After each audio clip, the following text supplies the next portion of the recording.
And she might be a cheating bald lesbian, but she's a fantastic actress. Yeah, no, I think she did great. She did a singing that was good. The number one Best Picture winner. Oh yeah, just look at my IMDb. Let's just say he loves making cooking movies. Oh my god, did you make Ratatouille? Fun America gay again. I be rapping like I'm adopted by Bruce Wayne. Dressing in tights, but they say that I have been looking kinda gay. Making money at the tranks every day. I can never pray the gay way. That's another throwing Beyblades. That's another throwing Beyblades. I got a banks and trains. I got a banks and trains. What? I'm by the banks and trains. I'm by the banks and trains. What? I'm by the banks and trains. I'm by the banks and trains. What? I'm by the banks and trains. Assalamu alaikum wa rahmatullahi wa barakatuh. I think it's pronounced Assalamu alaikum wa rahmatullahi wa barakatuh, but yeah, good job. Wa alaikum assalam wa rahmatullahi wa barakatuh. All right, okay, yeah. I believe because I'm so near you that you can hear everything that I am saying is going into your mic feed. Oh, okay, so should I back up? Yes. Is this good? Yeah, that's a lot better. Okay. Can the camera still see? Yes, the camera can still see you. All right, folks. Today is a very special episode of the Banks and Tranks podcast. And you're just gonna be doing this voice the whole time, I see. Yes. All right.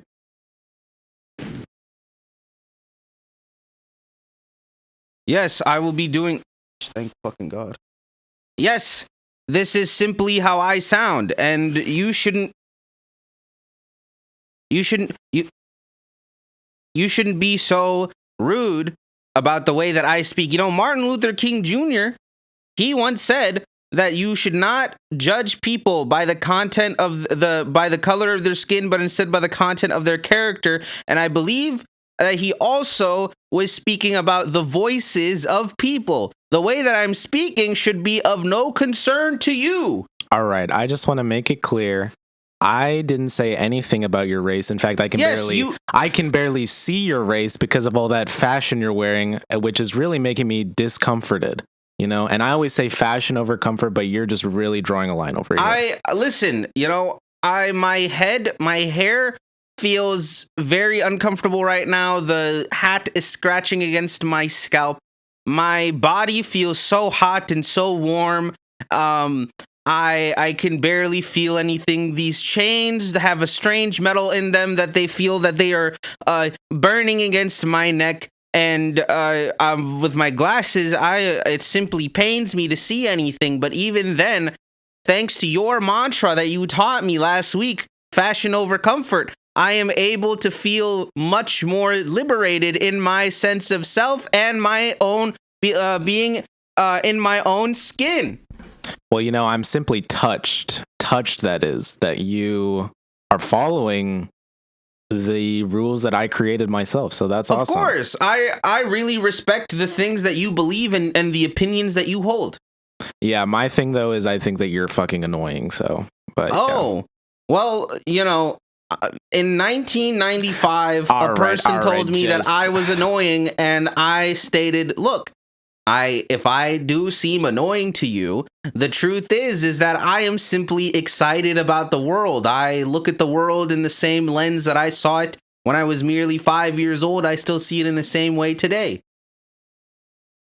Is there something so wrong with that? Yes.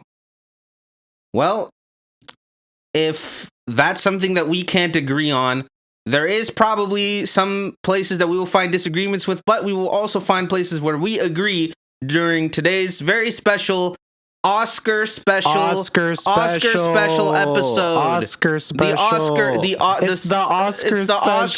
And how many Oscars? And how many Oscars could we put into it? And how many chefs could even cook in the rooms? You know, and how many? You know, I actually think that. And how many rooms? That these Oscars are so special.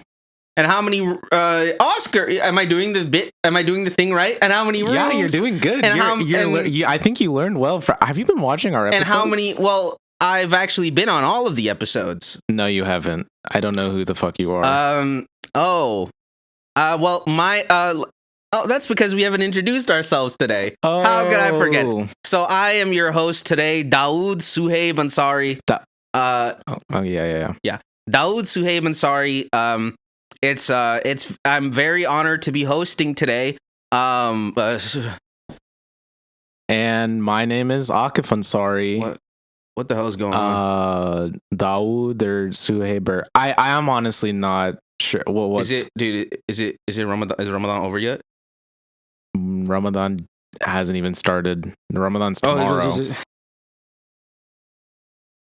Sorry about the technical difficulty there. Something strange was going on and something seemed to come over me. But let's continue with our show today. So the Oscars. As a film buff, as a filmmaker of sorts, the Oscars holds a special place in my heart. I've been nominated for over 930 Oscars over the last 60 years, and I've taken home 50 of those 900, which, doesn't seem That's actually kind of remarkable, actually, because they say that being nominated is big, even on its own. I humbly accepted their Oscars. Now, I still believe that if you really want to make a good movie, and if you think that your movie is good, then that is what matters most. Enjoying the process and making a film that represents really everything that you feel is much more important than a trophy that you can be awarded. But I do have to say, that trophy is quite fantastic. I've got many of them. I don't know. I feel like the main thing when I watch a movie is I want to see some bitches and I want to see some money. Oh, you want to see some bitches? I never really took you for the bitches type. What is that supposed to mean? Right. I recall you were telling me a story about the last... What were you dating? Oh, yes, when I was dating a magician. Yes. So you said you were dating a magician, right? What was he like? He? What? You think that magicians can only be men? That's not what you were supposed to say. What am I? You were supposed to say, is it because you think I'm... Oh, you're just assuming that I'm gay and I'm... Oh, okay. Yeah. Oh, wait, you're just assuming that I could only date a man? No, it's simply the fact that girl magicians do not exist. What? What have you... What? Yes. What do you mean? Name all of the top magicians and you will notice none of them are women. What about David Blaine? What about Dark Magician Girl? Dark Magician Girl. She's a magician girl. Right, but she's still a girl. Yes, but she's not a magician. She's a magician girl. Whatever. You've sidetracked my story anyway. So I was dating a magician and I felt like it was a really difficult relationship to deal with because that's right, magicians can be they, them pronouns too. Oh, my bad. I forgot that it is still Black History Month.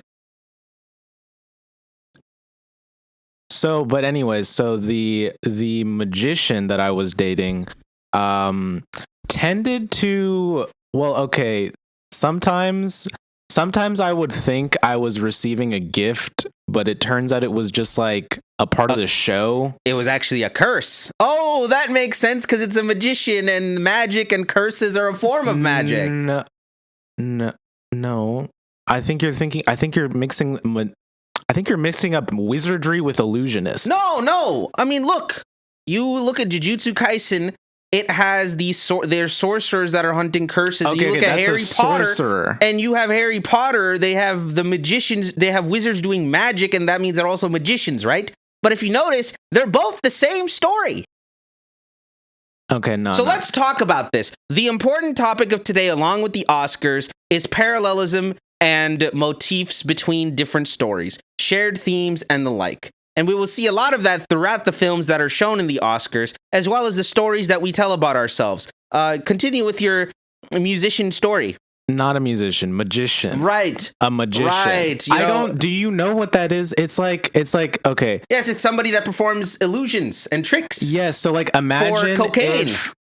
No. Imagine if there was for candy. Imagine if there was a guy and he had because magicians can be men too. And he had a coin and it was behind your ear, but he took it out so it makes it look like there was a coin behind your ear. That's magic. Yes, how? And I still wonder, how did he do it? That is the question. In 1995, when I had my 30th birthday. I had my 30th birthday in 1995, and we invited him. How old are you? I was born on February 19th, 1965, so I'm actually 60 years old. You're 60. And today is my birthday, yes. Okay, which world war happened in 1940? What does that have to do with... If you're 60 years old, you should know what happened back then. You should have been there. You should have seen it. Which one? Which world war? If you're so smart about your years, you should know which one it was, right? 60 years ago, you should just know, right? The worldwide one. Know? It was the worldwide war. It was Hitler's war. It's called Hitler's war. And have you never read a textbook in your life? Even if you haven't, you weren't born then, clearly, because you didn't know. You fucking idiots! It's World War II. What? It's Hitler's war. I called it Hitler's war. Who? Wait. Hang on. What's it with these glasses? Like anytime. What? Did something come over me? A force seemed to tug at my hand and pull off my glasses, which seems very unruly and frankly, I don't approve of it. It's not. Do you feel like you got body snatched? I felt that I think. Look, let's just move on. Let's move on. Okay, magicians, musicians, they're all the same thing. Not, no. They do the same process. They're not filmmakers, which is a real job, by the way. Of making films compared to... Actually, you know what it is? Because making a film is kind of hard. I tried it once. It was kind of hard. Right. Making a film is much more difficult than any job that you can do. And that is certainly a true fact, actually, because you need to make a lot of things come together. As a director, you need to have a good vision. To make an effective movie, it could take years and years of learning and trial and error and not even being able to find work and find places for your screenwriting. Like 980 movies, right? That's simply the number that have been nominated for Oscars. Oh my god, so you've made like 1,000. I made 981 movies. There was just one movie that I had made that was not nominated for an Oscar. Wow. Yep. That's crazy because earlier, actually, you told me that 900... That movie was called Madam Web, but, we'll talk about it later. Yes, we will talk about later how Madam Web was snubbed at the Oscars. Snubbed? I'm sorry, I don't even think it was competing. But, it's so monumental. The Oscars, they go far beyond anything in terms of the reaches, and based on what we saw on the Grammys last time, they're letting in a lot of different things. We thought, hey, for the Oscars, for the best picture, they do a best picture of the year, but what if we did, considering how many movies have been made, how many pictures have been made, what are the best pictures? So this isn't going to be quite like nominations and we're going to pick which one is the best one. There are actually top 5 pictures of all time. And our opinion on it is objective and it's true. Yes, we actually conducted a detailed survey and did a lot of research. Akif and I have spent the last week working together. It's Akif. It's not even hard. It's like, you're almost there. You're almost pronouncing it right.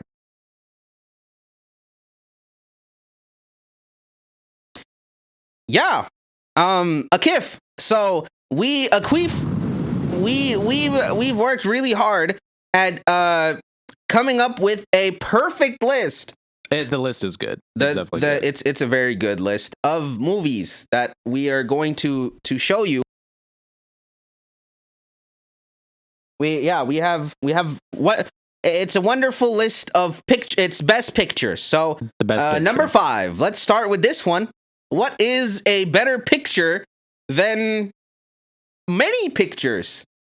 A movie. I love that. Wait, that's number 5? Oh my god. Yes. The next 4, how much better could it be? A movie. Oh my goodness. Maybe. So what I love about this picture is very simple. It's only words. And once you buy our book, Tell Don't Show. It will be releasing at some point when we write it. When we run out of money and funding for this show, and we need money elsewhere to fund the blockbuster movie we're trying to make. Yep. Rico's Revenge. Oh wait, I shouldn't say the name. Sorry, I'm leaked. Sorry.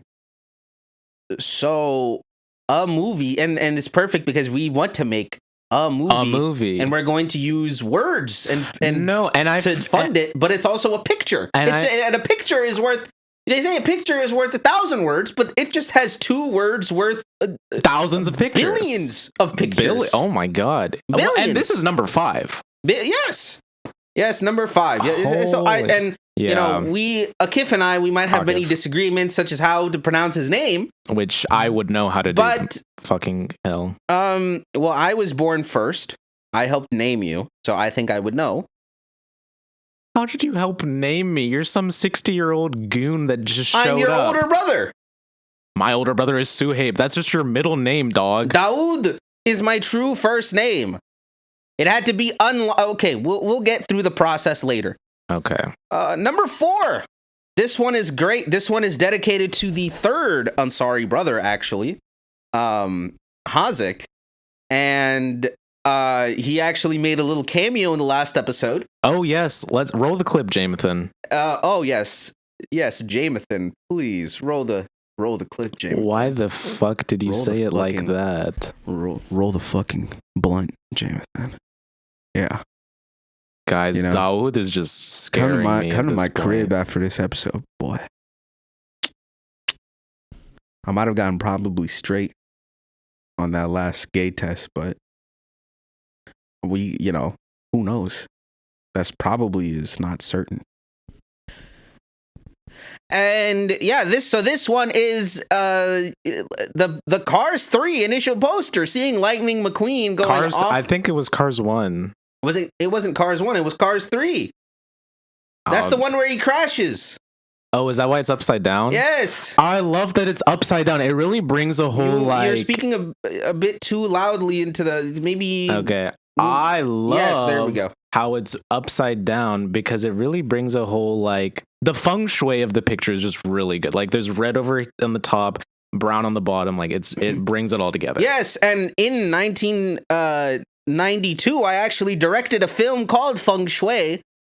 Is it in Chinese? Yes, it was a Chinese language film. It was actually spectacular. We actually filmed the whole thing in English, and we had people from China dub it over. It's kind of because traditionally there were a lot of movies that were dubbed over into English that came from China. These amazing Bruce Lee movies and other films. And I love cinema as it is, but it was something special and creative and experimental to show an American movie where the Chinese was dubbing it over, and that one won 5 Chinese Oscars. Chinese? What the? They don't have their own thing? They just call them Chinese Oscars? Well, they have their own thing, but for American movies that go to China, they have to do the Chinese Oscars. I'm starting to question the validity of the 980 films that you created. If 5 of those are Chinese Oscars, which I've never heard of. That doesn't count to my Oscar count. So you have 980 plus 1, which is Madam Web, plus 5, which are Chinese. No. Those are 5 Oscars for the one movie, Feng Shui, which also got 5 American Oscars. Okay. So it got 10 Oscars total. It's kind of like a Panda Express combo meal of Oscars. That sounds racist. Is that? I don't know if that's allowed to be said.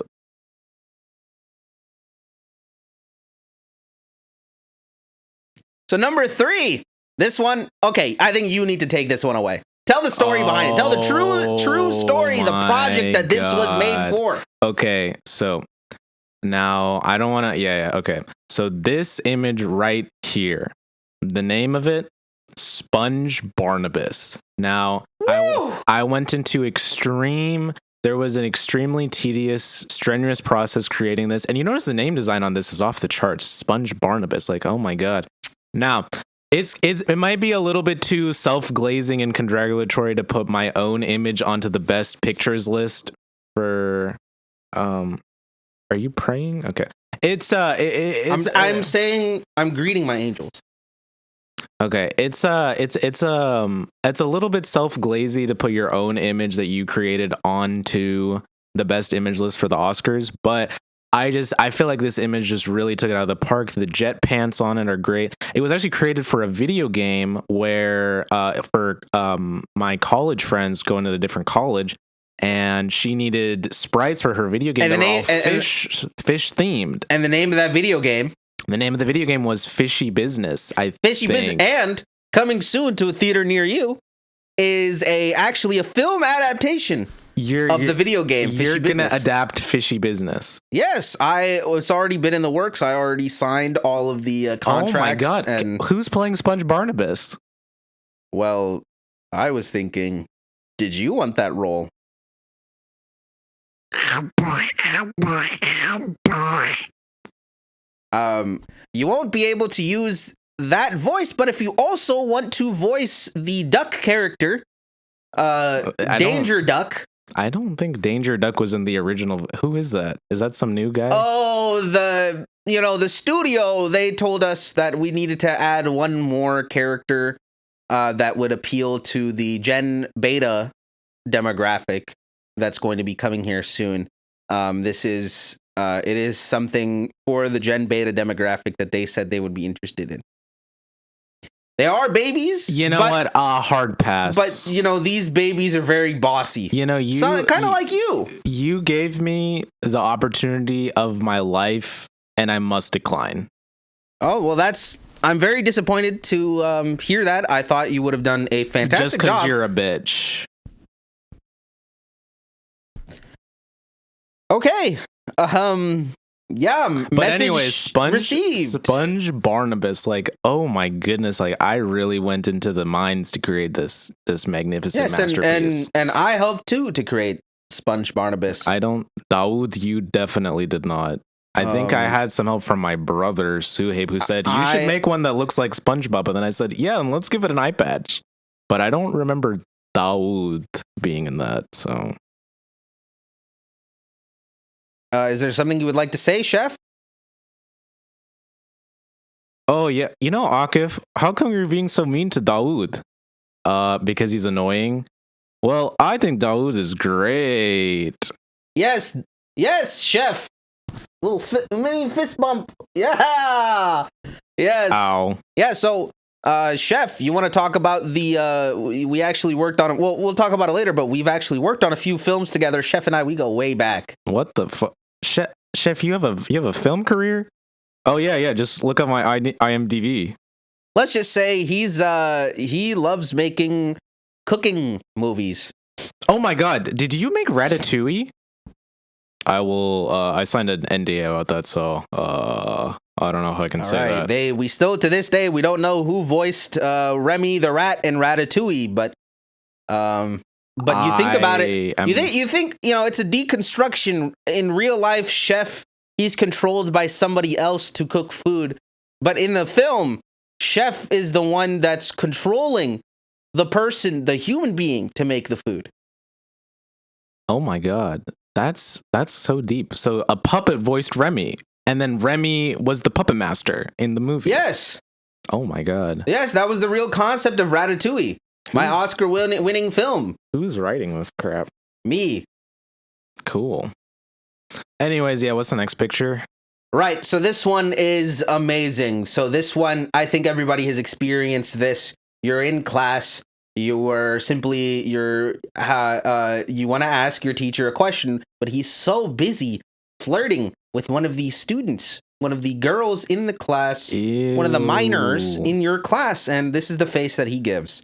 So David Cross, ladies and gentlemen, let's give him a quick round of applause to David Cross.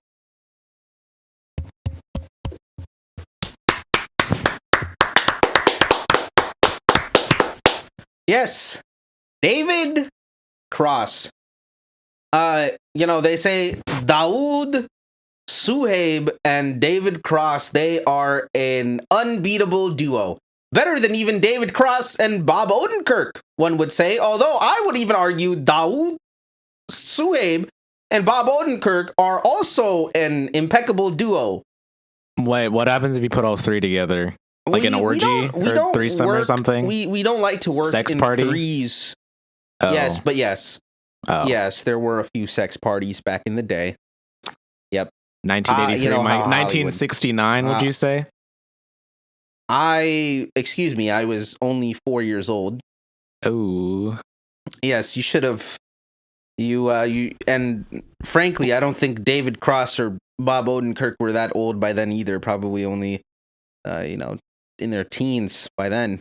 Hold your tongue, Akif. Talking about pedophilia? Wow. Guys, I'm sorry. I just didn't do the math right. Certified lover boy, certified pedophile. Bop, bop, bop, bop, bop. Oh my God, Dawood, I didn't know you liked it like that.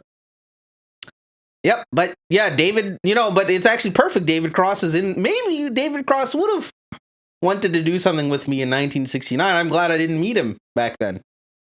Like make a Smurfs movie, no, but like you fuck play me the in the Smurfs. ass. Oh. Yeah. Yeah, I'm sensing some trauma All right, and the number one. Come on, number one. Oh, number one. You already know. You already know. You already know. This is the best. Oh, this picture. has just been long time coming.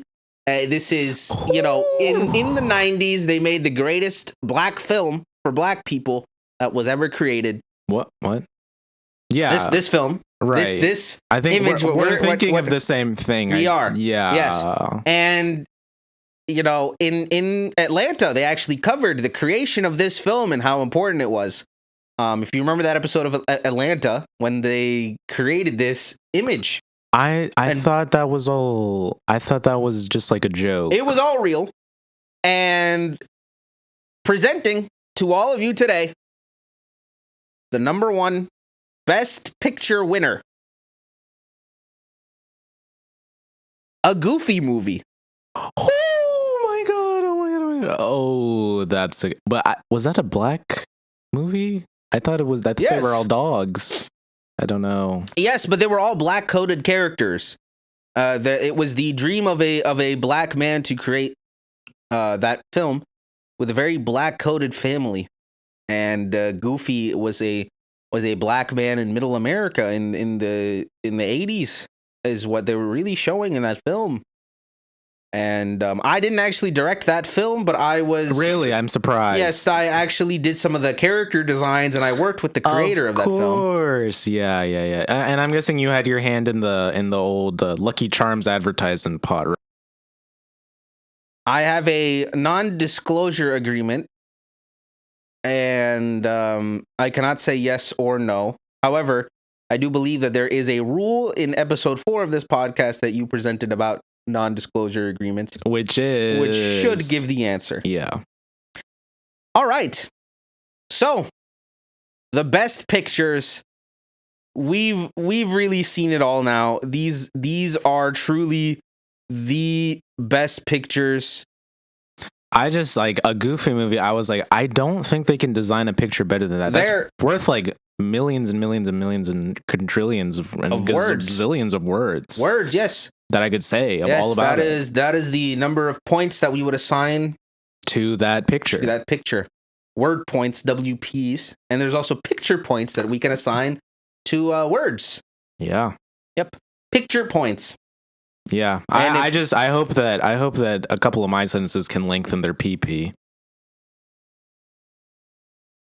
Well, I am working on a few different films like that. The fish out of water film, or what was it called? Fishy Business film. I'm sorry, I'm confusing something. You make so many films, they all start to blend together. The Fishy Business film, which will be coming very soon to theaters and hopefully will secure a few Oscar nominations. I'm sure it will. I would be a little bit surprised. The Oscars have changed over the years. They seem to not reward talent, creativity, original ideas anymore. They only... Yeah, no, I mean, the fact that they didn't even... Oh, sorry, your phone turned off. What was the password? It was 11111. I changed it just so that you could do this. Oh, my bad. Okay, yeah. So... Your memory is terrible. Without further ado, let's get into the Oscars. Yay. All right, so there were many wonderful movies over the last year. One could say. And we watched all of them. Oh, yeah, one could also say that. We watched every single one of them. So let's go through these categories and give our thoughts and see who deserved what, and if anybody got snubbed or if any films got snubbed. We'll see what happened. So let's start with the first category: actor in a leading role. That's got to go to Timothy Chalamet. Well. Before you say that, let's actually list what they're in there for. All right. I don't care what he's in. Oh, no. He's going to win. Oh, well, but it matters a lot. I think you can list it, whatever. I think. But I already picked. But you can list it. Let's just list them. Nominees are Adrien Brody in The Brutalist.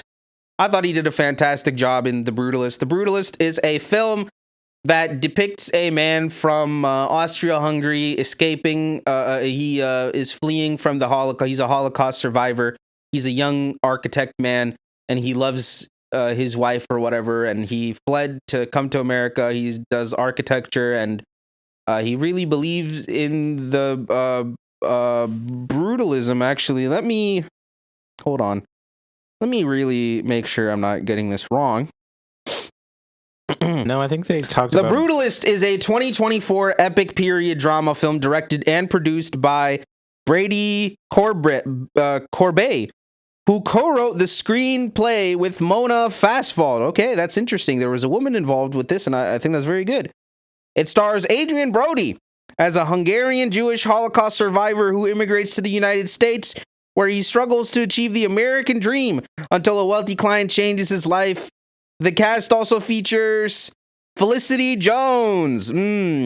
She was going to be the Black Cat in the Amazing Spider-Man movies, but they only finished after the 2 movies. She was Felicia Hardy. She showed up in the second movie. Black Cat? I thought that was a Batman character. No, you're thinking of Catwoman. That's the... Oh. Yes, Catwoman is the Batman character.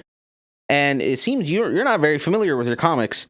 Guy Pearce, famous for Memento. He says he didn't like his performance in Memento. I was surprised.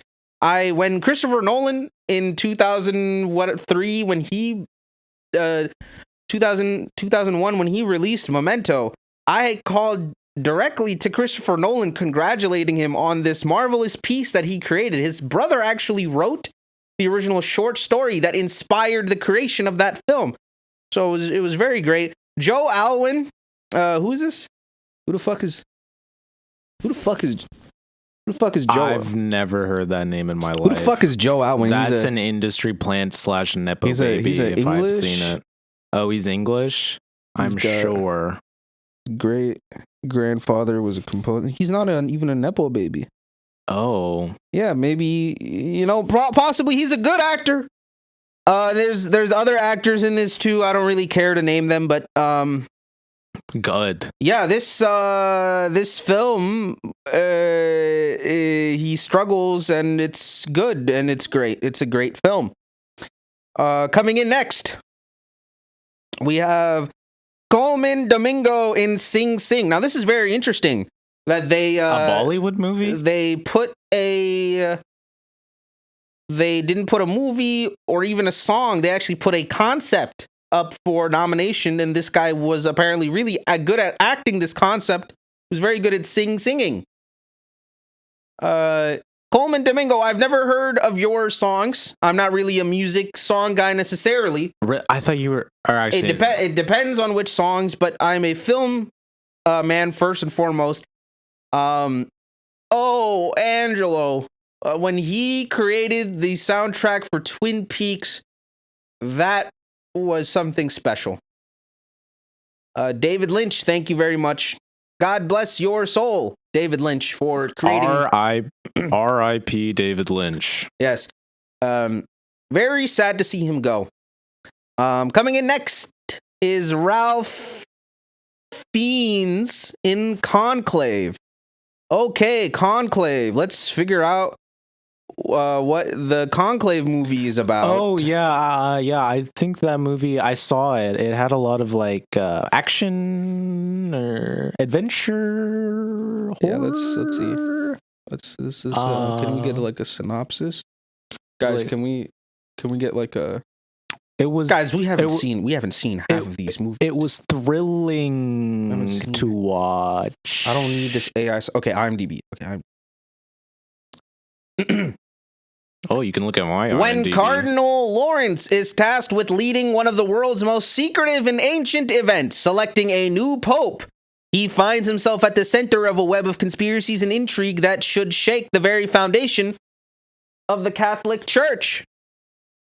Cardinal Lawrence, played by Ralph Fiennes, is tasked with running this covert process after the unexpected death of the beloved pope. Once the Catholic Church's most powerful leaders have gathered from around the world and are locked together in the Vatican halls, Lawrence uncovers a trail of deep secrets left in the dead Pope's wake, secrets which could shake the foundations of the church. So yes, this is a fantastic, classic, slice of life comedy romance film. Oh, that was all the adjectives I said. And this one is it hits very close to home because recently we saw Pope Francis was actually in critical condition. We weren't sure if he was going to make it alive, and he's 89 years old. It was very hard, and but he made Allah it. subhanahu wa ta'ala, he came through, and right before Ramadan, he saved him. Yeah. Alhamdulillah. So hopefully after that, Pope Francis, he will see the truth in Islam. He will see that Islam is the only true way. And low key, like I feel like if he picked up a Bible, like or a Quran, he'd be like, I get this. I think it's just that language barrier. It's in Arabic, but like I think he'd get it. All right, the next one is Sebastian Stan in The Apprentice. Oh, is that the Trump guy? The Apprentice. Yes, he's the one that played Donald Trump in The Apprentice. Let's see what. This is something I wrote. I didn't write it. I found this on the internet. A young man took over his father's real estate business in 1970s and 80s New York and got the helping hand of an infamous closeted gay lawyer who helped him turn this young man into a notorious legend based on true events. 1970s New York determined to emerge from his powerful father's shadows and make a name for himself in Manhattan real estate aspiring mogul Donald Trump. And it's got Roy M. Cohn, who is played by Jeremy Strong. Yes. And is one of the most important figures in his life. And Roy M. Cohn, he saw promise in a young Donald Trump and helped him become the anime villain that he is today. Recently, he had some talks with the leader of Ukraine, and those did not seem to go very much in favor of our powerful Ukrainian president Zelensky. That was very, very sad to see. Dawood, I'm at least glad that you keep up with politics. You're still annoying as fuck, but at least you keep up with politics. It was very disappointing to see, but yes. So I think this movie was very special. This is the man, the Apprentice, Sebastian Stan. He played the main villain and also the main character of this film. Yeah, and he did a fantastic job near the end. He was really giving a quite frankly brilliant impression of Donald Trump. It was very convincing. You could tell that he like studied that man for hours. The first thing, like he got the little like twitches on his face, right? Like Ukraine, you're not gonna get any money. You're not gonna get a single dollar. Not a single one. The first rule you have to know is attack, attack, attack. Why don't you offer your Donald impression?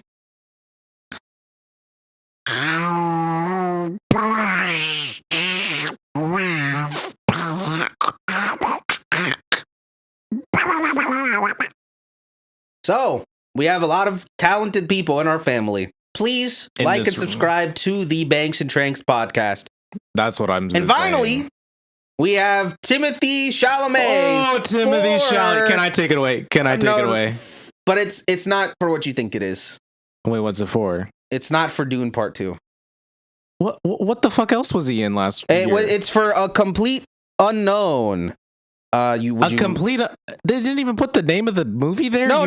That's the name of the film. Is a complete unknown. Oh, okay. I didn't watch it, but I'm sure he did amazing. Now let me just. Let me read the Timothy Chalamet. Oh my God! Yeah. Yeah. Oh my In God. 1961, an unknown 19-year-old Bob Dylan arrives in New York. So this is another. Oh, this is the Bob Dylan. Another. Yeah, this is another biopic.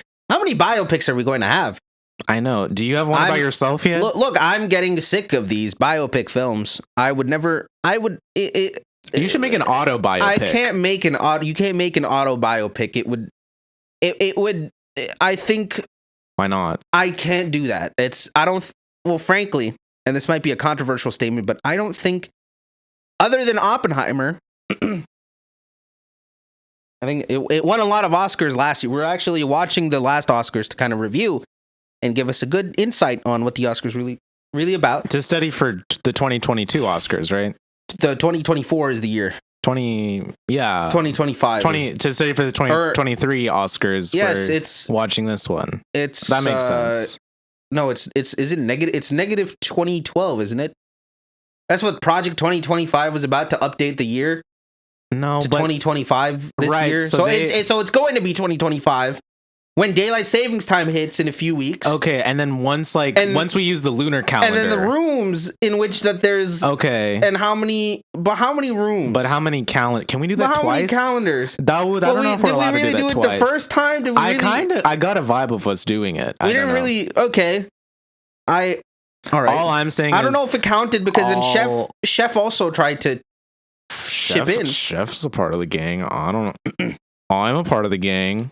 Yes, you're part of the gang. I do. Actually, you know what, Chef? Yes, I don't want to make you angry. So yes, I think it was a perfectly acceptable. Yeah, we're on good terms, bitch. Yes, Chef and I. You know, we go way back. We understand each other. We're kindred souls. You and I, we're not so different. We're a little different, but yeah, I agree. So. Basically Timothy Chalamet. But this is a biopic. I don't care. He's in the movie and he's good. So but you didn't. You watch? You didn't even know this movie was a thing? I mean, it's a complete unknown to me. But I'm picking Timothy Chalamet. He wins. Okay. And wait. Hang on. No. Is that the last one on the list? Yes. Where the fuck is Dune Part 2? It's not on here. Okay. Timothy Chalamet is gonna win a complete unknown because that's secretly Dune Part 2's secret movie that I haven't watched yet, and I'm just gonna watch that later. Yes. Then we're good. Now, there's nothing too surprising other than not any particular snubs, because the other movies we watched, they had mostly female leads, or they had male supporting roles that I really cared about. But yes, this list is very comprehensive. I think Adrian Brody did a fantastic, stellar performance on The Brutalist, but I do have to say, Timothy Chalamet, he's something special. Yeah, he's something very special. The thing with Adrian whatsoever, I got a haircut during that movie, so I don't totally remember, but like I liked the part where he threw the cigarette. I was like, that's a good job. Good job doing that. Yes, throwing. I saw it on the poster. I think cigarettes is a form of acting. Yeah, so that was good. But Timothy, like, I'm just like... Brought to you by Dr. Pepper Zero Sugar. We've been listening to a lot of her songs lately. Her music is like kind of good, yeah. And if you're not sure who we're talking about, please check out the previous episode. We might have actually had it in the summary for this. I don't know. Please check out the previous episode. We'll figure it out. Yeah. Yeah, I heard her song. It was called Clams. I don't know. It was good. Yes, yes, she created a song called I Don't Have a Lot of Sugar. In fact, I have none. And that one was great. It was in 1968. I actually heard a song. When they had the first radio, I'm sure. And then that's when I was 3 years old. That wasn't even alive to make the music. Dr. Pepper Zero Sugar. Yeah. She was on the radio. Yeah, that's what happened. That's not what I was going to say. Okay. I was going to say that in that year, they released a song called Sugar by the Beatles. And it was actually used, I licensed it for one of my films 20 years later. What a coincidence. So Dr. Pepper, Zero Sugar, if you're watching this, and you're still not upset about the comments that were made about you in our last episode, then please leave me a message and let me know if you would like to collaborate for my next film, Fishy Business, coming in theaters May 2nd of 2026. You know what? I'll at least watch it. I'll give you that. Any movie, I'll at least watch it once. Do you really want to take out the duck? What if we replace the duck with a Donald duck? Oh, do you have the rights to that? Yes, I've been talking with Disney, and they've actually been funding this film. Oh. And it's actually going to be a Disney film. Okay. So, you know what? Perhaps. All right, after this podcast's over, show me some of those contracts to sign my life away on. Okay, Akif. Oh my god. Oh, what the fuck? Nothing is going on. All right. You know, life is wonderful. Timothy Chalamet, we know you're going to win this Oscar. You're very young for winning an Oscar, but I don't care. I think you deserve to win an Oscar because you're hot. And that's Statistics video. Statistics. I don't know. I think he was in high school during. I think he was in high school during. I don't know if you can call him hot in that. That's not I was saying that that's a good example of his abilities as an actor. But then otherwise he is hot, like nowadays, yeah. Yeah. Okay? We went over this in the last episode. Hotness equals Oscars. All right, best actor in a supporting role. I need to look up. So we won't do the summaries of the movies on these. Maybe. Really? But I thought that'd be another 30 minutes of padding. Oh, okay. Well, I don't want to give the summary for this one. For this part, I want to do it when it goes to the lead role for this movie. But Yuri Borisov for Honora. I don't want to quite say what Honora is about yet because he's not, Yuri Borisov was not quite the star of this movie. He was a supporting role. He was the bald man. He was the man with his shaved head. You seem to not recall. Okay. Mm-hmm. Kieran Culkin. Oh, the director? Was the director Yuri Borisov? He was the actor. He's an actor in the supporting role. I remember now. The bald guy. Yes. Yeah. You're Russian? Yes. Yeah, I remember. Armenian, but yes. Or maybe he was Russian. The next one, Kieran Culkin on A Real Pain. And that movie, I watched the trailer. We really wanted to watch it. We just didn't have enough time, unfortunately, for this one. I had the concept of watching it. We've seen Kieran Culkin in a lot of stuff.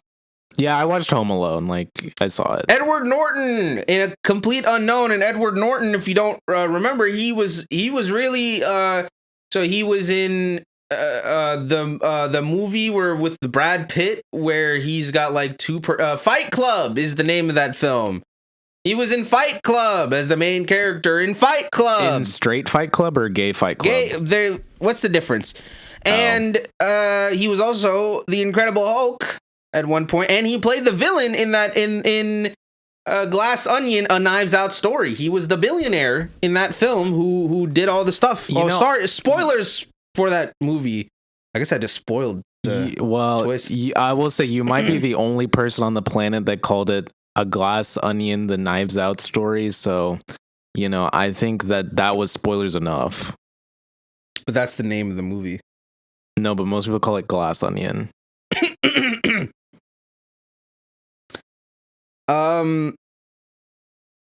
Guy Pearce in The Brutalist, the next actor in a supporting role.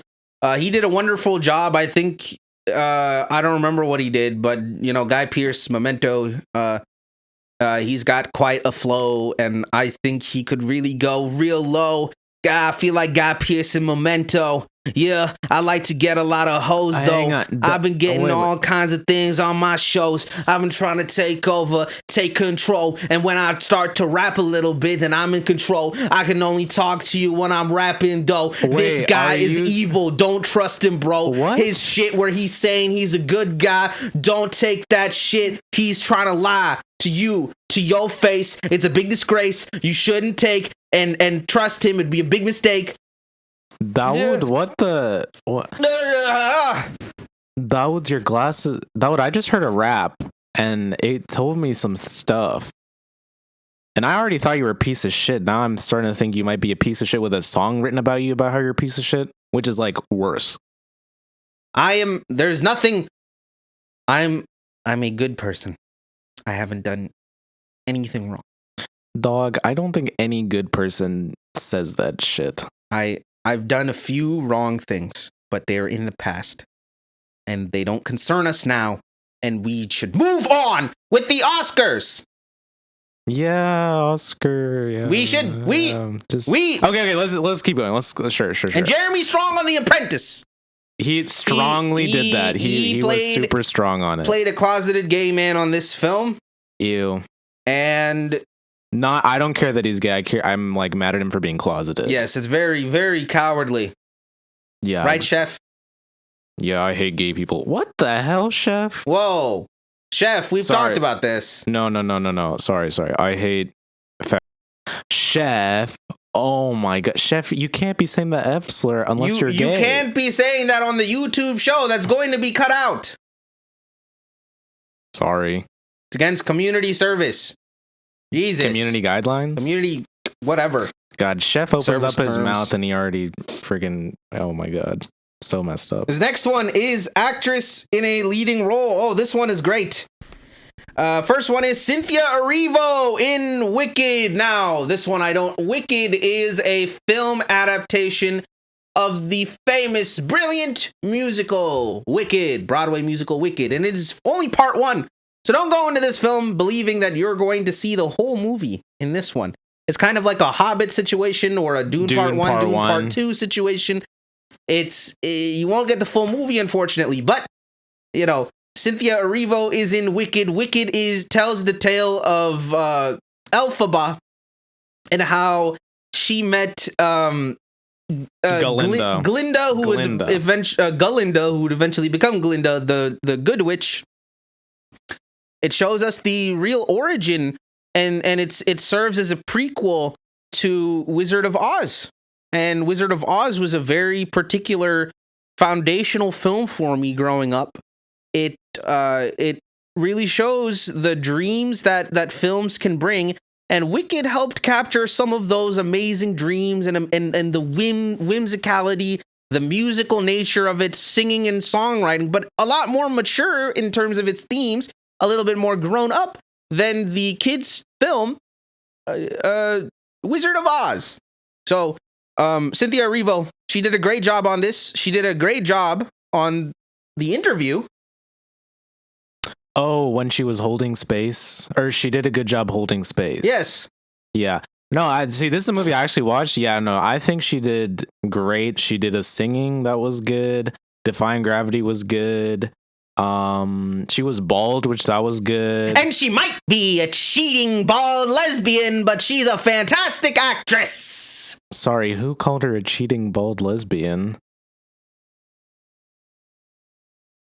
I feel like some shit is emerging today, but yeah, the movie was good. I don't, why did they explain like every single aspect of they were like, this is how this happened in the Wizard of Oz, and this is how I was like, dog, like and what I heard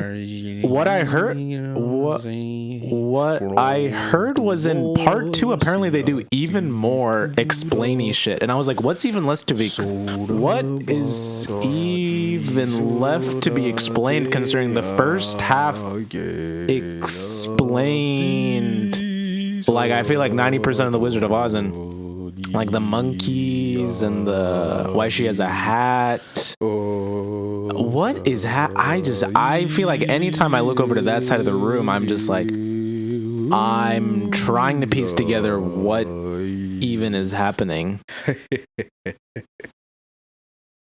And then another Insidious life. Like, what is the next woman on the actress in a leading role? This one is a very different vibe. Carla Sofia Gascon on Amelia Perez. Oh, that movie was awesome. Did you watch it? No, but I heard it's good. Amelia Perez is a 2024 Spanish language French musical crime film written and directed by Jacques Audiard. It is based on Audiard's opera libretto of the same name, which he loosely blah blah blah blah blah blah. Selena Gomez is in it. Zoe Saldana is in it. Is Selena Gomez's ugly boyfriend in it? So we need to talk a little bit about Benny Blanco. He's ugly. He really is. But he's very ugly. But Selena Gomez isn't ugly, and Selena Gomez is gorgeous. And it's really interesting because Benny Blanco, the thing is he looks like he could just do stuff to look better. Like if he like shaved his unibrow, I don't know, better skincare routine or something, wore clothes that wasn't from like Justice or whatever. I don't know where he shops. Probably like the alleyways of like also give him a haircut. His hair could be better, but it's like my haircut. He has a lot of room to grow and a lot of easy places that he could just become. Like you should take some fashion tips. Fashion over comfort. He is a little bit too comfortable. Like smooching up Selena Gomez, like none of that. So he should get waxed too. I'm very glad he's not in the movie. That bumps up the score of Amelia Perez up to a 9 out of 10. I think is that Benny Blanco isn't in that movie. Amelia Perez is frankly a detestable film that should not have been released. It is scornful towards the LGBTQIA plus community. It is scornful towards the cultures that it depicts. And it is an atrocity of a film. I know Chef would agree. Oh yeah, that movie sucked. Yeah. Chef, you haven't really been providing that much insight during these films. Look, okay. I'm a man of few words.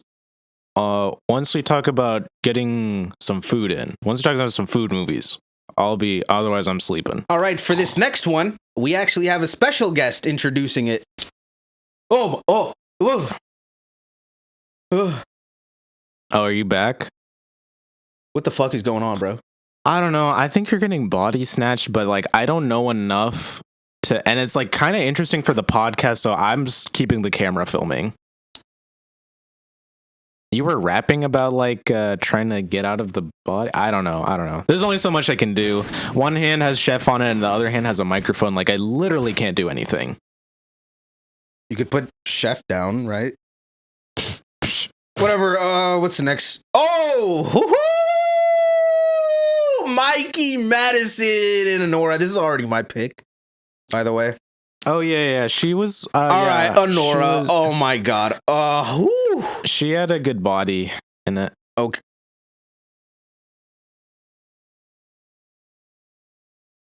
That's all. She did. That's all I saw. I'm not gonna.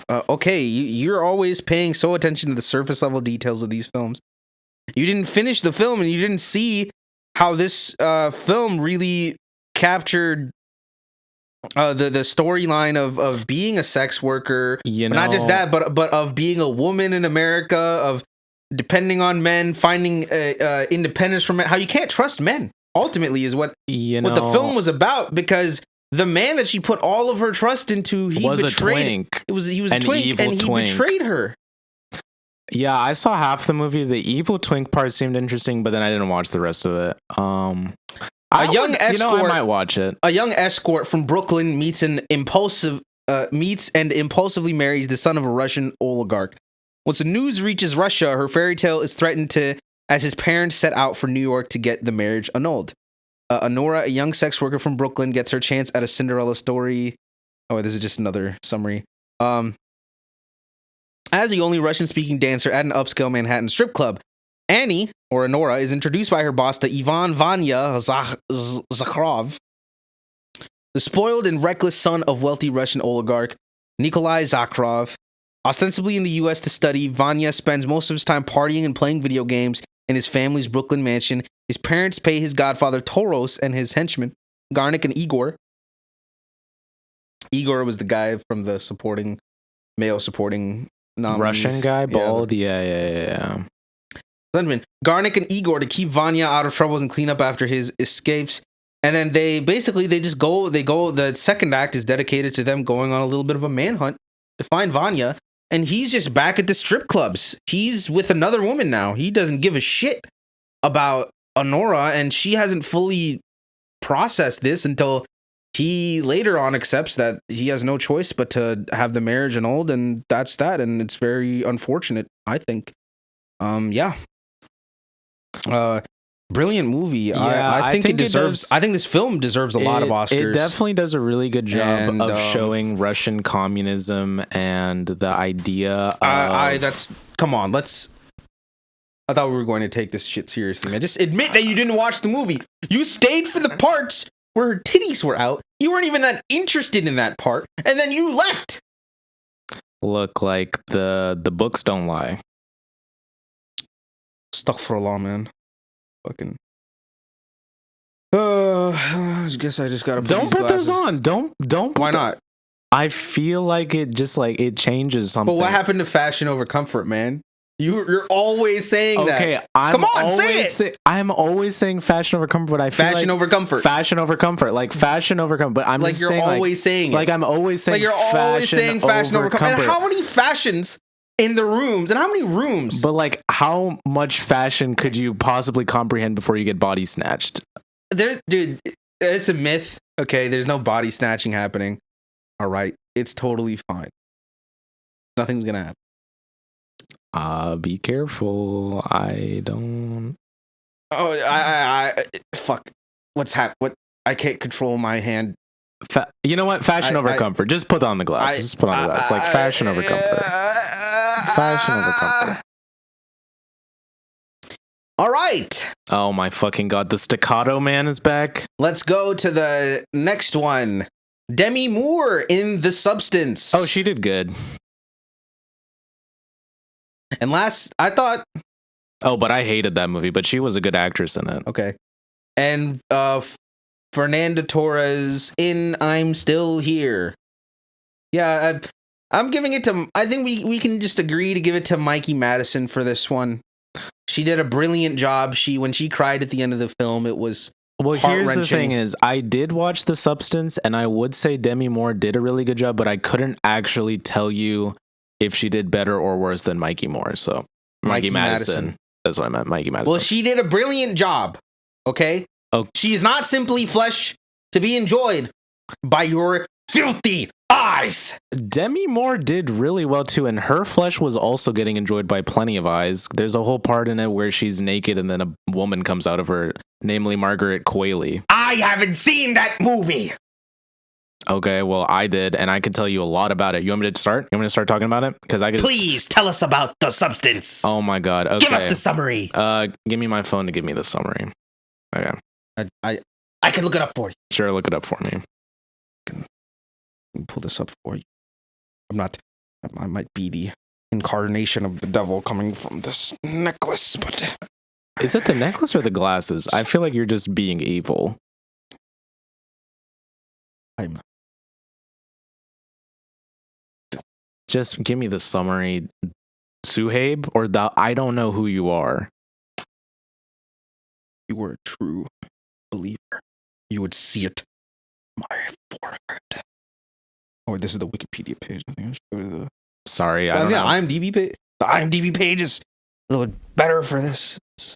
Just give me something to read. I'll just read it. It's in here.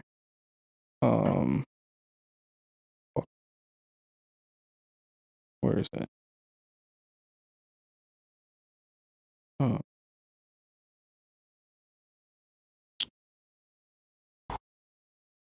This is formatted differently than the other pages I looked at. Disastrous. Oh, here it is. Okay. Here's a synopsis. Thanks. On her 50th birthday, Elizabeth Sparkle, a once celebrated but now faded, that's funny, Hollywood movie star, is abruptly dismissed from her long-running aerobics TV show by the producer Harvey due to her age. Distraught, Elizabeth crashes her car while distracted by a billboard of herself being taken down. At the hospital, a young nurse covertly gives her a flash drive advertising the substance a black market serum that promises a younger, more beautiful, more perfect version of oneself. Elizabeth, intrigued and desperate, orders the substance and injects the single-use activator serum. She convulses as her body generates a younger version of herself, Sue, who splits out from a slit in her back. The two bodies must switch consciousness every 7 days without exception, with the inactive body remaining unconscious and fed intravenously with a weekly food supply. Daily injections of stabilizer fluid extracted from the original body are necessary to prevent Sue from deteriorating. Sue quickly becomes an overnight sensation as Elizabeth's replacement on the TV show, leading a hedonistic lifestyle, enjoying her newfound fame, and has offered the chance to host the prestigious New York Eve show. Elizabeth, meanwhile, becomes a self-hating recluse, nearing the end of her allotted weekly cycle. Sue parties and brings a man home from casual sex, delaying the switch and causing Elizabeth's right index finger to age rapidly. Elizabeth contacts the supplier, who warns her about the consequences of staying in the other body too long. Despite the shared consequence, the consciousness, Elizabeth and Sue begin to view themselves as separate individuals and grow to despise each other. Elizabeth represents Sue for her infrequent disregard of the switching schedule, which further exacerbates her aging, while Sue is disgusted by Elizabeth's constant self-loathing. Following a particularly destructive episode of Elizabeth, That's Sue enough. Stock piles That's enough. stabilizer fluid and refuses to That's switch enough. back. There you go. Yeah. Well, thank you for giving us that summary, Akif. Yeah, no problem. So here's my thing. Okay, the rules of the substance are confused because they consistently say you are one. You cannot. You don't be thinking she's another one. But literally, the whole thing in the movie is that they split into two people, and they basically are not able to control the other person's actions whatsoever. So there's a whole thing where, so there's the 7-day rule where you need to be in the same body for 7 days. But essentially, if you are greedy, you take extra substance from the other body, which lets you be the hot Margaret Qualley self for a little bit longer. But then old Demi Moore self, she gets like a finger that's all like raggedy, but then eventually they keep fighting each other while one of them is conscious and the other one is unconscious. So then it spirals into eventually they both just like fight each other, and they are not just one person. They're clearly two different entities. So that metaphor is confused, and perhaps there could be two people fighting for control within one body that are both one but still separate. The whole idea of it is that it's a metaphor for Ozempic as well as old actresses being phased out by the newer generation. Are you sure it's a metaphor for Ozempic? It's definitely a metaphor for Ozempic. Ozempic only like really came out pretty recently. I don't think that this was the movie. But the movie seems very timeless and could have applied to many different. Did you watch the movie? Well, I have a feeling you're probably not summarizing the film right because you're not a film buff and you weren't born in 1965 and you wouldn't be able to understand these things. Here's the other stuff with the movie. Okay, it shows a lot of disgusting, grotesque scenes of like body horror and all that, and like goo coming out of people. A woman comes out of a spine. But the most filthy part of the whole thing was the nude women that I saw. I had to close my eyes for those scenes when they were just showing like straight titties and stuff. I was just like, oh my goodness gracious. So yeah, I give it. But the acting is good. I think the story is almost good, but the execution is a little bit confused. And I don't really understand why it seems like I'm the only person that doesn't like this movie. You probably don't get it. I get it. Like, I very much so get it. Do you get it? I totally get it. Did you watch YouTube videos explaining it? Okay. To get an idea of what other people think of it? You don't need to watch. Okay, what I did was I read Letterboxd reviews, which is the same as what you're saying. I've read a bunch of Letterboxd reviews of what people thought about it. Letterboxd reviews are trash. No. I read a bunch of Letterboxd reviews of what other people thought about it. The people that really liked it, I think, didn't think that deeply about it. But the other thing is that the movie is so not subtle. It just like spoon feeds every message to you. Like, genuinely, you haven't seen it, but genuinely you would not think, and even if it's not literally Ozempic, it could literally be any of the things that's like, oh, this substance is a metaphor for like something that you take so that you look younger or something like that. The whole idea of it is that it's not subtle. It just tells you every message that you need, like, so blatantly. Like, it assumes that the viewer is like the dumbest person alive and cannot understand an ounce of the subtleties of the concept. There's one thing I want to push back on if the substance necessarily whether the substance necessarily represents something that exists that you can take to make yourself look younger or whatever. But that's like, that would be like saying, oh, severance, getting the severance procedure is like when you take roofies. because you forget stuff. You forget what you did. Mm-hmm. That's not what that is about, is it? The severance procedure is actually more about what it is that makes you who you are. Is it your memories, or is it something other than your memories? But then the question is with the substance, did they literally make like a different person, except they consistently say you are one? You need to not disrupt the balance. But consider this as somebody that has gone through many different transformations. You're not usually one person throughout your entire life, right? So would you put your old self into harm's way consistently due to the greediness and the fact that you, even knowing fully well that there are consequences to your actions, you still consistently... But that's what society does, right? If you consider your parents, for example, as kind of an older version of yourself, because that's, in a way, when your parents, when they have you as a child, part of that process could be, it's not always, a part of it is they're projecting these ideas on you. Their life was a complete mess. They were never able to be a doctor. They were never able to complete their school. So they're like, I want my son to be the greatest doctor of all time. I want him to have everything. And he's a representation of himself. Meanwhile, then your eldest son decides to completely rebel against all the other things that they wanted. Wanted him to be the most religious guy, wanted him to be the doctor, wanted him to be skinny and not fat, and all of these other expectations placed on him. And imagine if he was failing all of those, and then the mother is now reacting so angrily towards the fact that he's not fulfilling any of those things. Yet she is willing to make so many different sacrifices to try to help him get there, even if he doesn't agree with that concept. And same with the daughter that she has, and same with all of the children. That's one example. I'm just saying that I think it's totally reasonable, because it's talking about how it could be talking about how people completely disregard and disrespect the aging process. They think, so many people will say, oh, you're 25, your life is over. You're 20, you turn 23 years old, oh, you're basically your life is over. People completely fetishize the youth to an almost pedophilic point, with some people, porn everywhere being like, oh, you gotta watch the teen stuff, all this crazy stuff that they have on the internet. This disrespectful stuff that values and cherishes young people so much at the cost of aging and being old and experiencing those things. It's interesting that you make this argument, because I would say that the idea of onto the next generation type, that's what I'm saying. Like, I think the message is there, and I think that they're like able to convey a very strong thing, but I think in the execution of how it works and like the rules that are placed and the way that things pan out, it feels like it A, wants to spoon feed all the messages, and B, like just doesn't, like it feels like the rules set up are not fully respected in this movie, to a point where even if you compare it to things that exist, it doesn't even feel like that close of a similarity. But then when it does feel like a close similarity too. But I want to ask you this question. They have these rules, and you're saying that they don't follow logically, that they have logical flaws in them. Yes. But do they have emotional flaws too? Do they work on an emotional level? I think the emotions do work. I think that's what's more important in film. That's what's more important in film. Well, that's what's more important in horror, is the emotional satisfaction of those themes coming together. And this, folks, is what is very critical.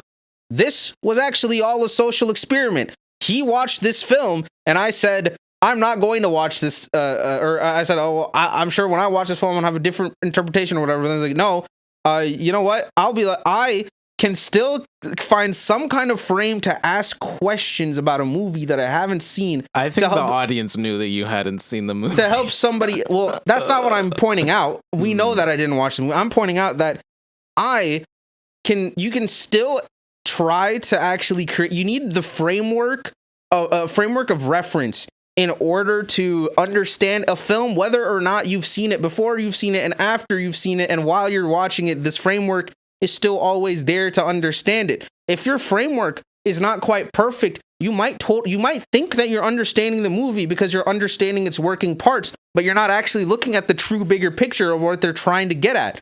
It might take a little bit of time. It might take seeing other people's views. It might be I watched other people's reviews. The experience of a woman. I watched. Okay, yeah. The things I'll say. Sure, I'm not old. I'm not a girl. Okay, so I I would say definitely I can't as easily sympathize with those specific aspects of like human like life. Oh my god, have we been going on so long the video's over? Okay. I can't sympathize with being old or being a woman and like craving the want to be young again, essentially. But it's just something where it's like the way the movie works, it doesn't even feel like it feels like she gets the substance and then she doesn't even have anything good out of it because she's not even conscious when she is beautiful. And then the other thing is that she had the option to not continue doing it, but then she continued doing it even though it was like destroying her like body. Okay, So, but what I would say is, I saw some reviews. I saw positive reviews. Hold on, and negative before reviews. you go there, I actually need to address those points that you just made. It's actually very critical that I do. It's very critical. Okay, what is it? Okay, now I'm dude, real talk. You say those things, but it's making me wonder. And even though I haven't seen this movie, what it's making me wonder is how are you asking why did she do those things? Yes. Emotionally, why did she do those? Okay, no. What does it say about her that she did those things? Like, it's very clear that she really wants youth and that she really wants to live, but she doesn't get anything good out of it because she's not conscious. And that's the theme. That's no, and then that is the message. But it's just it feels like such a like I don't agree with this character's actions, and I'm just like, okay, why are you still doing it? But you're not that character. That's the idea that it's you need put like. It sounds like you're saying you're like being one of those types of people that analyze a movie who goes down the road of if I was like Batman, I would have pulled out a batarang to cut that thing so that I could. I fully understand that perspective, but I'm saying like I genuinely think you need to watch it because it's like what ends up happening is like her finger literally becomes like disgusting looking, and then she gets more and more, and she has the option to stop. She has the option to stop, and it's literally like destroying her. And I'm just like, okay, why? Like, I think that was the other things I was like, okay, I feel like this movie did not need to keep going. Like, we got it, but then it kept going. So I don't know. But not my vibe. Self-destruction is I think that's a very. I think you just have to watch. Self-destruction and self-sabotage. Have to watch the movie because it's I'm sure I'm gonna watch the movie and I'm gonna like it because it. But to me, it doesn't even sound like you're even like you're just scratching at the surface of these ideas. No, are you asking why was she able to accept the fact that she's like she wasn't even like. No, you gotta see the movie. You just have to watch it. But it's also an important job as a reviewer to help convince people that haven't even seen the movie of why you think the way that you do, and I don't feel like you've gotten there because you haven't talked about it on that level. You keep saying you gotta watch the movie. You gotta watch the movie. Well, I want to understand. Have you actually asked all of the questions? Can you actually answer the questions that I'm asking? Okay, ask another question. Okay, so the question that I'm asking here is, so she's going through this, like, no, actually, I'll go to this. What if you assume something other than what the actual themes are? Like, take away what you feel you understood about the themes. What else could the movie have been talking about? Or rather, what does the movie directly say through the exact things that happen? Because to me, what it sounds like is there were some parts of the movie that were laying out this idea. While you were watching that movie, you were forming that idea. And so then once you developed it by that point, then you start applying whatever was happening from a certain point on to that framework that you already had. For example, if you establish a framework that, this is supposed to be a metaphor, an allegory for obtaining youth through some kind of physical, literal substance, right? Then you start to wonder, okay, so then why is that person being very irrational about it, going down this road that they still want to, like, keep chasing after that thing? Why not then wonder if instead of it being the fact that it's contradicting, that instead of thinking that because it contradicts the framework that you created that it's wrong, why not consider that the framework itself was wrong? I don't know. I feel like it's hard to question that because of how unsubtle the movie is with its messages. How do you know that it's that? What if it's distracting you? I'm asking you. Is this a question that you've asked yourself? Oh, what wait, which question? well, you're saying that it's so unsubtle, right? So you're saying it's very explicit about the thing. Mm. But have you ever considered that a lot of movies will be explicit about a thing, but not actually be about that thing at all? It's a distraction. It's a red herring. Okay, the thing is I thought it was unsubtle, and then a lot of other people that saw it, their problem with it was that it was really unsubtle because like there's some like insane, like for example, one of the early scenes is like there's a square of her name, the main character's name on the ground, and then this guy drops a burger with blood on it, and it's like, okay, so okay, or a burger with ketchup on it, and the ketchup looks like blood. And then at the very end, it's like the face of her, like, because the other thing is she takes the substance again, which that shit also, I'm like, how does that even work? That doesn't make any sense. But then it results in her becoming like this like mutant lady thing, which I'm just like, okay, whatever, sure. Yeah, that makes sense. And I'm just like, it goes on to be that she has her like bleeding body, goes on to perform in front of a bunch of people, and just nobody has questioned this like disgusting creature being like up on stage until like finally like there's like a fake like a face, there's like a paper face of her, and then it like falls down, and then they're like, oh, she's ugly. And I'm just like, okay, what like the movie is like too goofy, but it like I feel like it thinks it's smart. I don't know. It's just that like just sounds weird. absurdist to me, which is fine. I mean, that's, it's not like really it's not absurd. too different from like stuff that happened in Poor Things. Dude. See, I Poor just Things was crazy. They put her brain, into the baby brain, into inside of the adult, and then the end thing, which was really like pretty extra, adding that original husband there, but to show this point, and then his brain ending up inside of the goat, and then he's the one that's like. Or the goat ending up inside of his body, and then that's he was like crawling around. I forgot half the stuff that happened in that movie, but well, but what anyways, I'm saying, and there was a lot of goofy things that were happening throughout that whole movie. Goofy things can happen. I don't know. I'm just like, okay, me personally, like genuinely, like my opinions of stuff. Like I'm like, okay, this movie is just like a lot of it's just like gross. The body horror I wasn't crazy about. The message I'm like whatever about. And I'm just like, okay, me personally, I'm like, I can understand why other people would like this movie, but I personally did not like this movie. And you can't make me like it if you haven't even seen it. I'm not trying to make you like it. Yeah, I'm trying to get you to ask more important questions. Because what I'm troubled about is that it just sounds absurd to me that like you're not giving it more of the chance, I think. Because if you go through a movie and you ask the question, I didn't start the movie being like, oh, I'm gonna hate this. No, that's not what I'm saying. That's not what I said. I'm saying if you go through the movie and you get to a point where you've established this idea of what the movie is supposed to be, and then you see things that you feel are contradicting the idea of the movie, my first assumption wouldn't be that that's what makes it bad. It would be that my framework is bad and that I need to think about it again. And that's the thing about like analyzing any kind of film and trying to understand things. But I think it's more productive to have like a conversation with a movie, kind of where it's like you're trying to hear what they're saying, and then after that. But I feel like it was just really difficult for me to be able to hear like everything I heard this movie say. I was just like, this isn't for me. This isn't my movie. What I said at this, sorry, I didn't say it. What I said at the start of this podcast episode was that idea of parallel storytelling, or rather being able to analyze by examining it within the context of not just the genre, but the genre of idea that it's in. So what do I mean by genre of idea?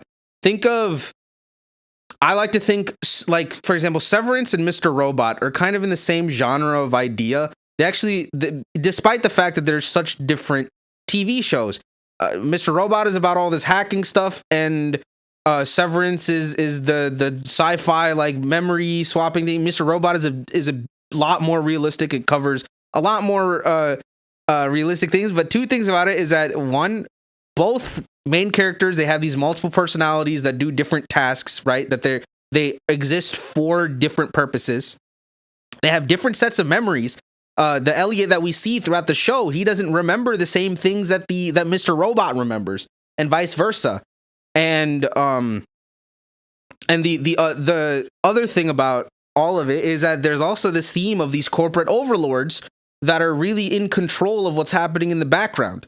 So despite these two stories being actually like, you know, in terms of vibe, in terms of direction, in terms of the length, in terms of the types of characters that they show, in terms of the scenes, so many things that are so different from each other, yet at their bones, they have the same type of skeleton for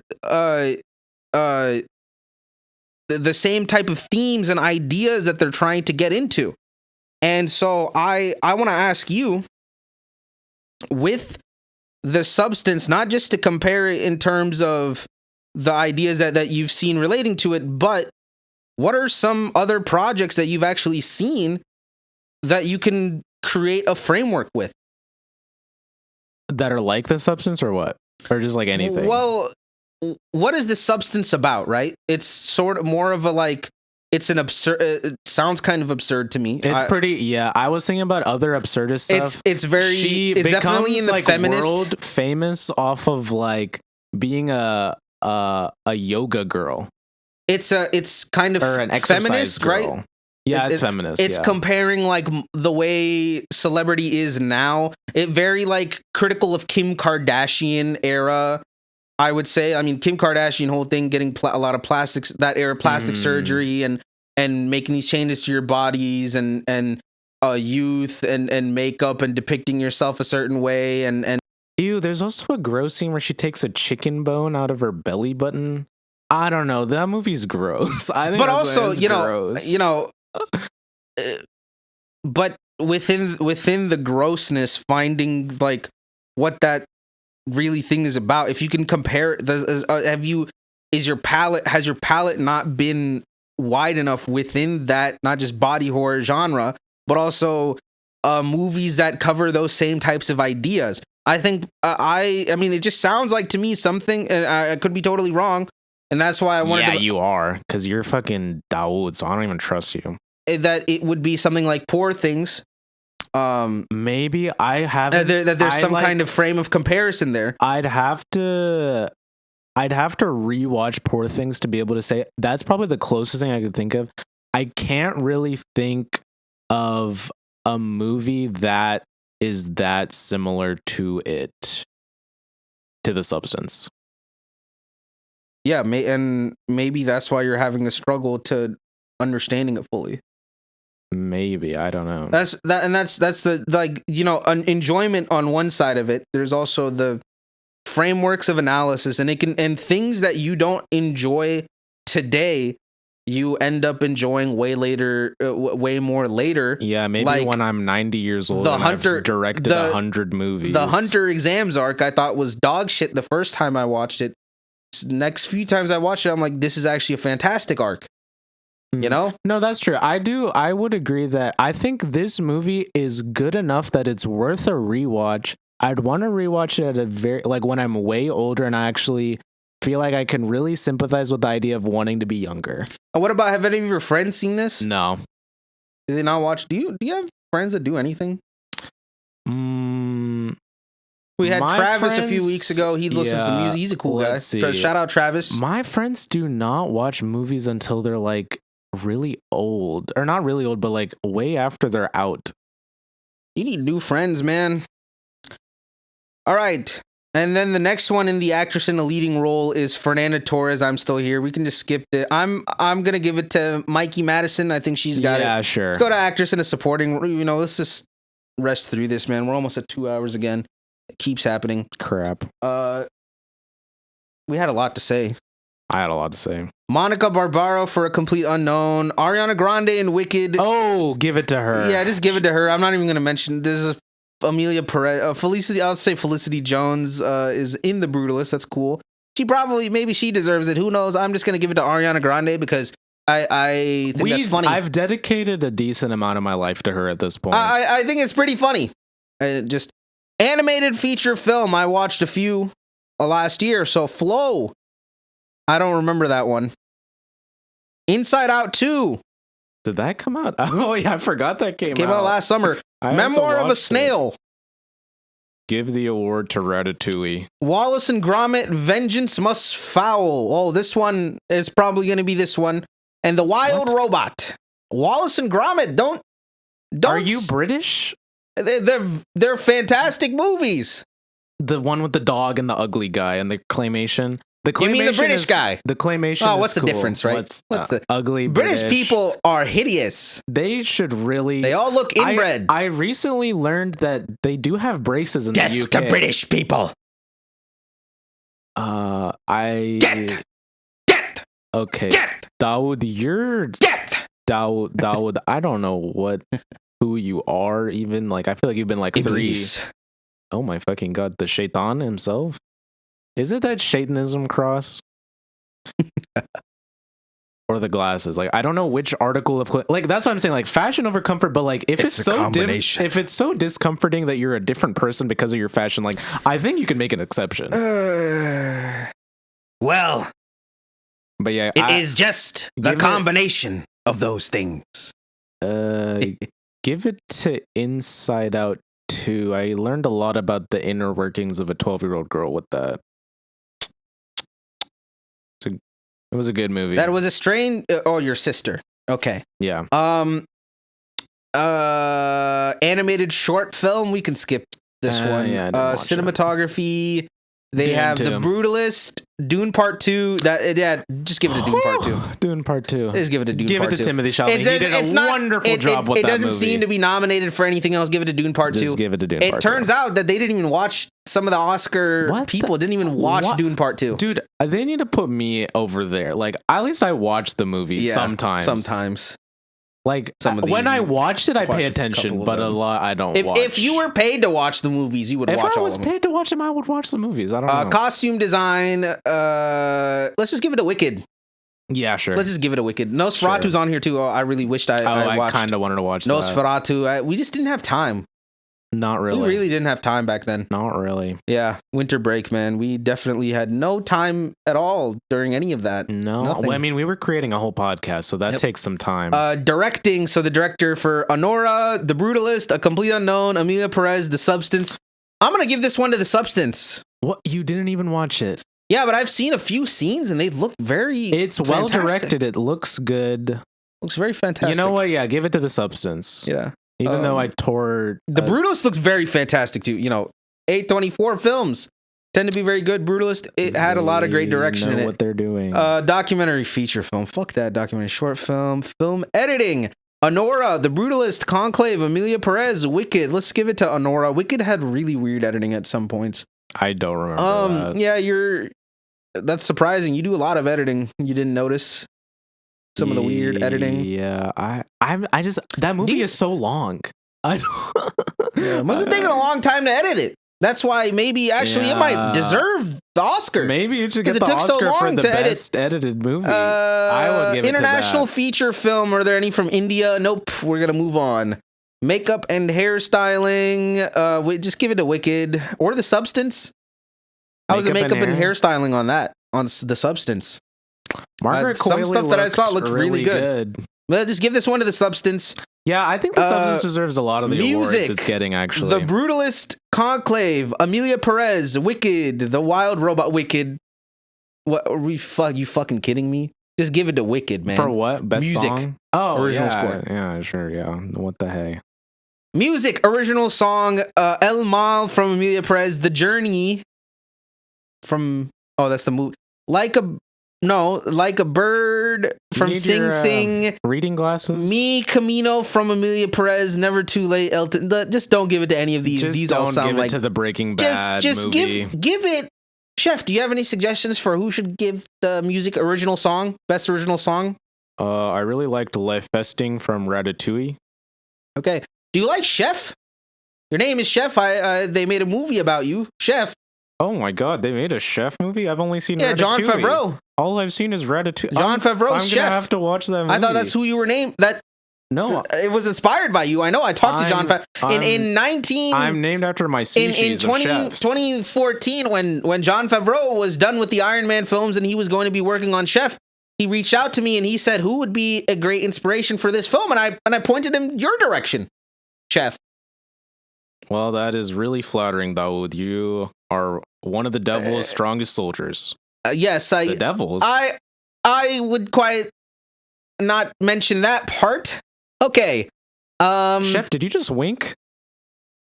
And then finally, best picture for this last year, not all time. We already did. We already did all time. Give it to The Substance. I feel like that one was really good.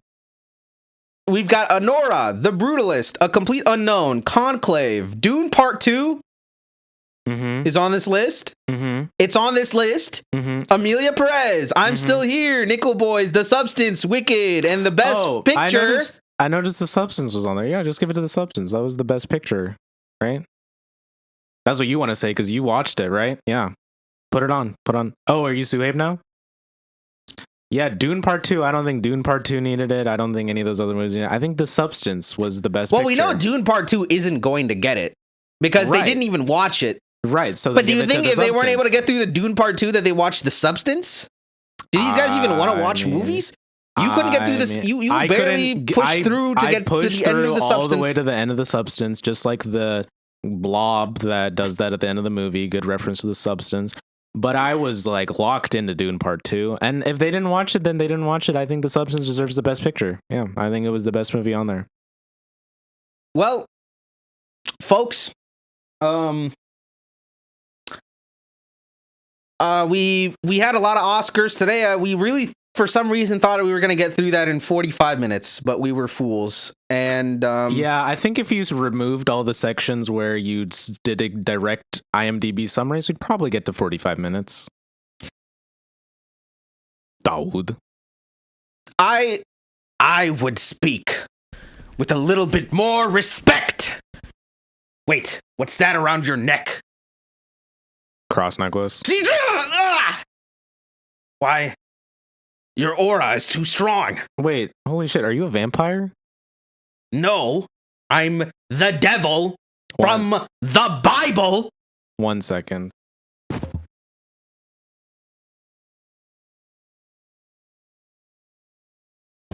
Oh my god, with these little clicks, it's so hard to take them off. I will do something about this.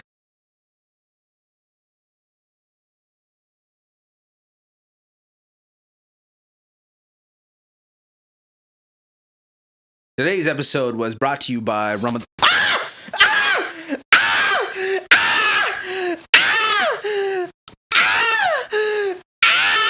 Yeah, that's right. That's right. Take it all in. What the fuck? Yeah. Okay, so I think you're back probably. Unless you start going staccato again. Bro. Holy fuck. All right, are you back to comfort, or looked like you were doing a lot of fashion earlier? And I always say this, fashion over comfort, but why am I wearing a fucking Reed shirt, bro? Look, I don't question your fashion choices. Oh, jeez. Oh, that's cool. They made it upside down so I can see that it's a cross. That's good, isn't it? Yeah. I think it canceled out with mine. Oh, well. I'm probably gonna keep wearing this. Yeah, you probably should. Nothing bad is gonna happen, but just like once Ramadan starts. All right, so are we starting the episode? The Oscars? Oh, we already did it. We just went through the whole thing. It was like 2 hours.